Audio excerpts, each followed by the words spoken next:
Estamos aqui para mais um episódio do Tomcast e hoje a gente está com a nossa nutricionista, Charlene Gomes. Olá. Vai ser muito bom o nosso bate-papo, que já é informalmente, Sim, né? com certeza. Informalmente a gente vai trocando ali várias figurinhas e já é legal. Eu espero que a gente consiga transmitir para o pessoal hoje as nossas conversas de bastidores. Sim, verdade. Os assuntos que Charlene trata, né? São os meus de preferência e onde eu fico com os olhos mais arregalados de curiosidade para poder ouvir os profissionais de nutrição. E a gente vai falar hoje sobre a nutrição com ênfase na neuropsiquiatria, abordando tanto os transtornos de neurodesenvolvimento quanto TDAH, depressão, e como isso acontece na infância, que é o nosso público-alvo. Então a gente tem bastante conteúdo para as famílias. Bastante papo aí pela frente. Bastante papo, né, Charlene?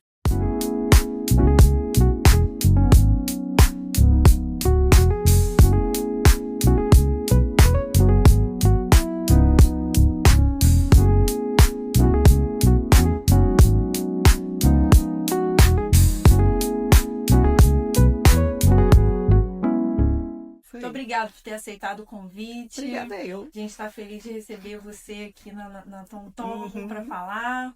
E a gente está com a Charlene como nossa nutricionista, já com a agenda aberta para atendimentos. Vai ser muito legal essa parceria aqui na equipe. Seja bem-vinda. Obrigada. Vou te fazer aqui a primeira pergunta. Quer falar um pouquinho do seu trabalho, sobre você, sobre sua vida, sobre sua filha? O que você vai contar pra gente hoje? Eu sou a Charlene Gomes. Eu tenho a especialização, uma das especializações que é neuropsiquiatria.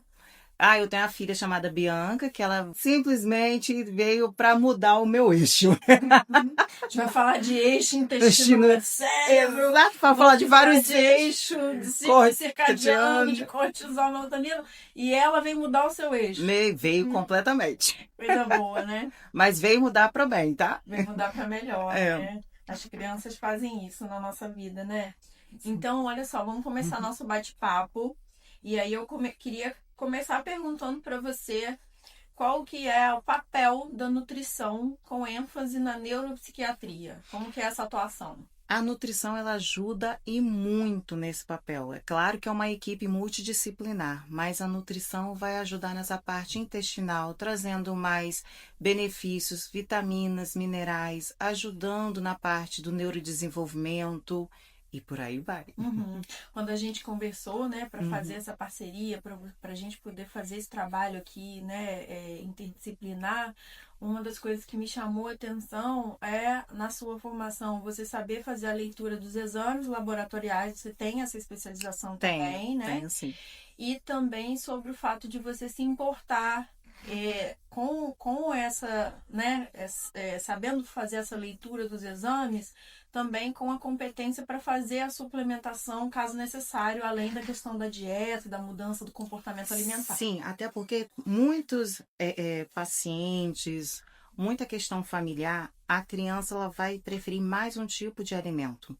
E com isso a gente tenta introduzir alimentos, aquilo que a gente não consegue introduzir, a gente entra com a suplementação. Não quer dizer que a suplementação é o primeiro ponto. O primeiro ponto sempre vai ser o alimento. O alimento é primordial. No caso, trazendo a criança não aceitando alguns alimentos, aí a gente entra com a suplementação. No caso aqui de várias das nossas crianças, com TDAH, autismo, com transtornos, né, do neurodesenvolvimento, eles apresentam um quadro de seletividade alimentar, né? Sim. E a seletividade alimentar, ela causa uma dificuldade maior até na adesão das famílias ao acompanhamento nutricional, ao tratamento nutricional, porque mudar a dieta, o comportamento alimentar da criança é um desafio enorme. Muito grande. Né? É um desafio enorme.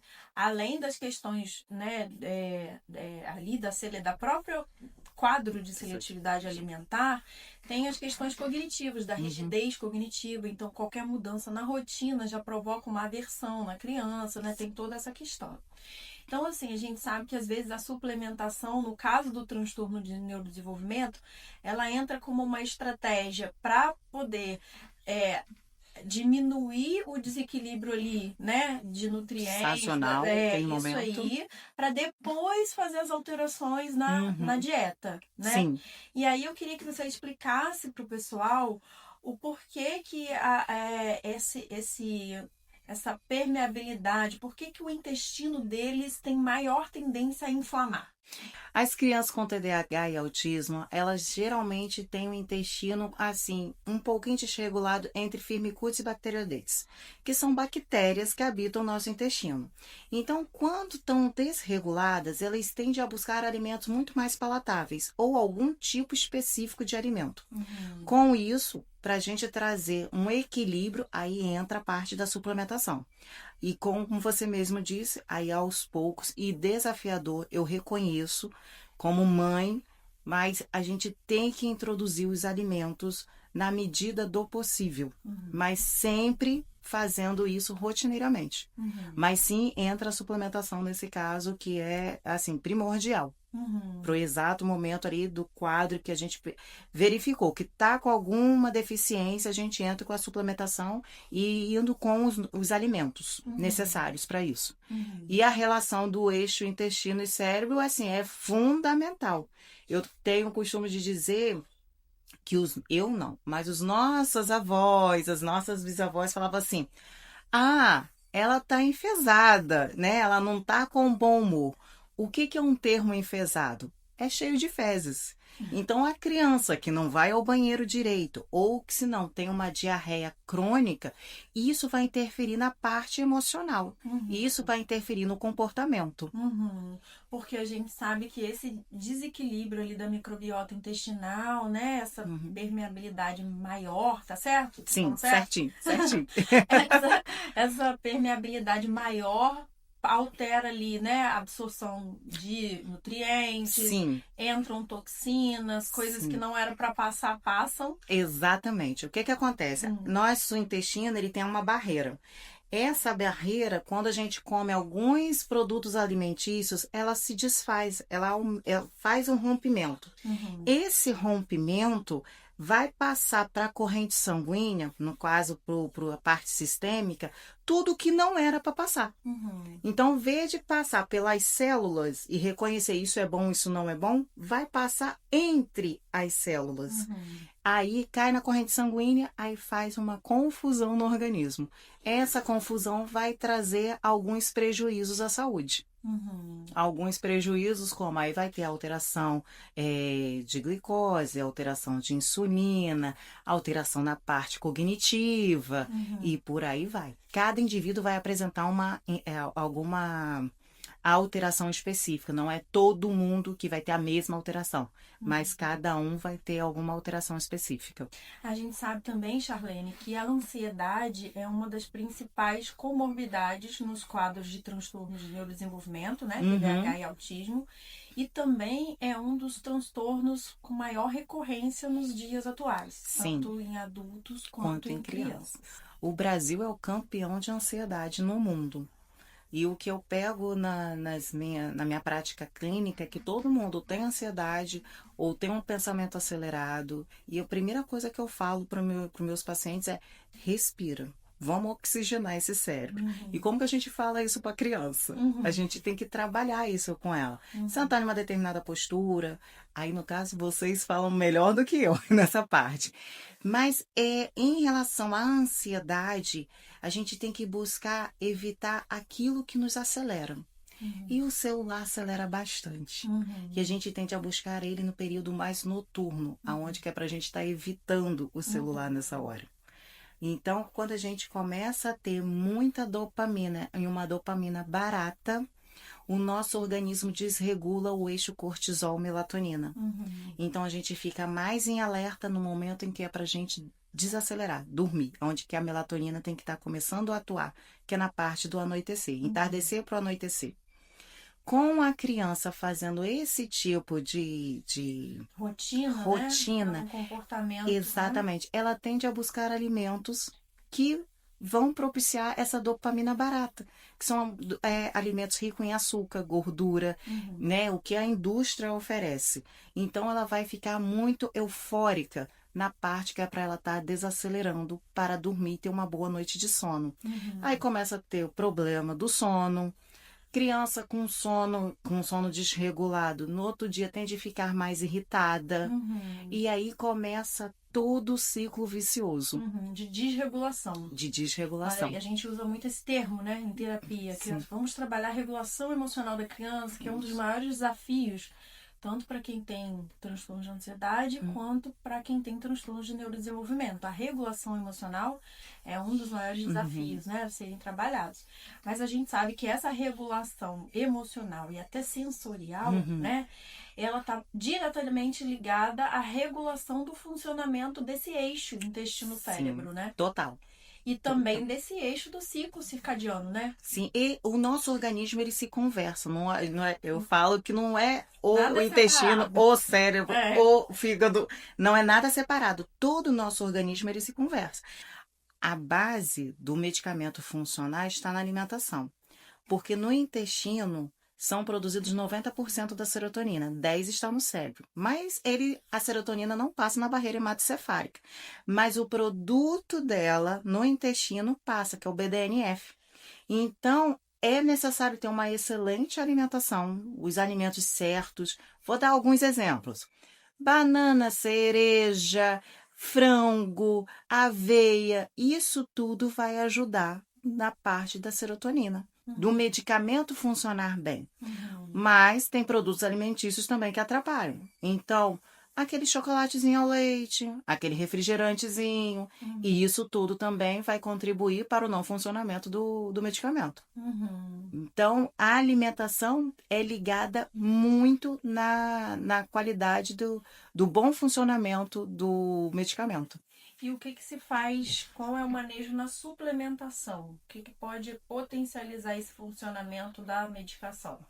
Aí a gente trabalha com vários. Por exemplo, podemos utilizar magnésio, podemos utilizar selênio, zinco, porque uma tireoide funcionando bem, o organismo todo também começa a funcionar bem. A própria melatonina para ajudar na boa parte do sono. Um sono regularizado vai melhorar também o medicamento. Então, são várias condutas que aí eu vou precisar saber do manejo para cada um. Não é assim, todos vão usar magnésio, todos vão usar. Não. Muita gente usando melatonina sem nem saber se tem alteração do cortisol. Exatamente. Não é para todo mundo. Por isso que a gente precisa de uma conduta nutricional específica com o paciente, com a família, para a gente saber em cada indivíduo qual vai ser melhor para aquela determinada situação. Porque muitas das vezes também pode acontecer. A família, não, já fui na nutricionista. Ela passou isso, isso, isso. Vou voltar a usar isso. Não, gente, o seu corpo já vai estar em uma outra condição. Então, uma outra abordagem, uma outra conduta. É igual a relação do rio, que não tem nada a ver. Mas o rio nunca é o mesmo. Se você entrou na água, tomou um banho de rio, não é mais o mesmo rio daqui a 5 minutos, porque aquela água já vai ter passado, já vai ser uma nova água. Assim é com o nosso organismo também. Por isso que o acompanhamento nutricional não pode ser da maneira como as pessoas ainda acham que é, né? Eu vou numa consulta, eu vou receber lá uma dieta, vou receber ali a suplementação, caso necessário. Caso necessário, vou para minha casa e vou tentar fazer as mudanças ali. Isso. E depois, né, essa reavaliação, esse acompanhamento, esse convívio com o nutricionista, é primordial. Né? É primordial. É primordial. Principalmente no caso aqui das nossas crianças. Exatamente. Que tem que ter esse olhar interdisciplinar, onde você vai precisar entender o perfil cognitivo e comportamental dela, né? Como que a gente faz esse manejo também no ambiente terapêutico, até para você dar conselhos às famílias que eles vão conseguir colocar em prática com estratégias de manejo comportamental, né? Para que as estratégias nutricionais façam sentido naquele caso, né? Exatamente. E, tipo assim, essa conduta multidisciplinar que a Tonton aqui oferece é excelente. Porque tem a conduta nutricional, tem a conduta com vocês psicólogos e com o pediatra e com quem estiver aqui atuando naquele paciente, vai ser excelente para a melhor qualidade do paciente. Sabe uma coisa interessante também? Quando a gente conversa, eu fico sempre aqui, a cabeça fica rodando muito com as nossas conversas. A gente sabe que muitas das nossas crianças têm alterações, né, têm disfunções sensoriais. Às vezes o transtorno de processamento sensorial e às vezes algumas disfunções sensoriais. E às vezes a seletividade alimentar, que muitos apresentam, é diretamente associada às questões sensoriais, o que está correto. Muitos têm hipersensibilidade tátil, né? Tem dificuldade com texturas, né? Alguns vão fazer a seletividade pela cor, né? Do alimento. Muitas vezes essa ligação direta que já ficou no senso comum pela questão sensorial, às vezes pela questão do tônus, né? Para fazer a mastigação. Então, uma coisa ligada à outra. A questão da motricidade orofacial, a sensibilidade tátil, que às vezes nem é muito na mão ou no pé, mas apresenta na boca, na textura, né? Dos alimentos. O olfato, crianças com hipersensibilidade olfativa, né? Mas a gente sabe que essa alteração sensorial tem tudo a ver com essa regulação que você explicou pra gente. Se tiver uma desregulação nesse eixo nutricional, nessa permeabilidade, se a inflamação, né, se a gente já tem um quadro ali de uma inflamação sistêmica, por esse desequilíbrio, a gente consequentemente vai ter maiores dificuldades sensoriais. Sim. E isso é visível na prática clínica. Quando a criança fica muito inflamada, com essa desregulação, ela tende a bloquear os novos alimentos, né? Então, ela tende a se abrir ao novo e vira o caos. A definição é essa, vira o caos.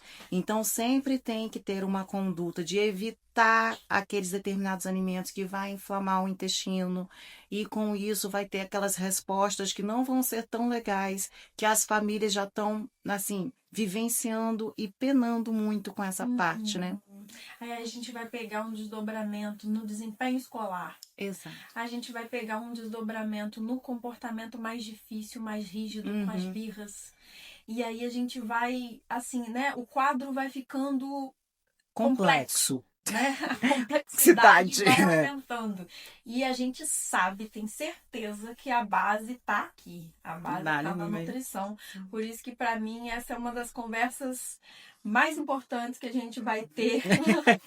E muitas conversas. Muitas conversas sobre isso. E a gente quer convidar todos vocês, nossas famílias, nossos seguidores, nossos amigos aqui da Tonton, para ouvir de novo, deixar perguntas pra gente. Charlene vai estar aqui com a gente, compartilhando, respondendo, e a gente está à disposição para atender essa demanda desafiadora. Né? Mas não impossível. Não impossível. Isso aí. Não é Isso impossível. Né? Um beijo, gente. Até o próximo episódio. Obrigada, gente. E vocês sempre vão me ver por aqui. E em breve teremos novos episódios. Isso. Tá bom? Tchau, tchau. Tchau.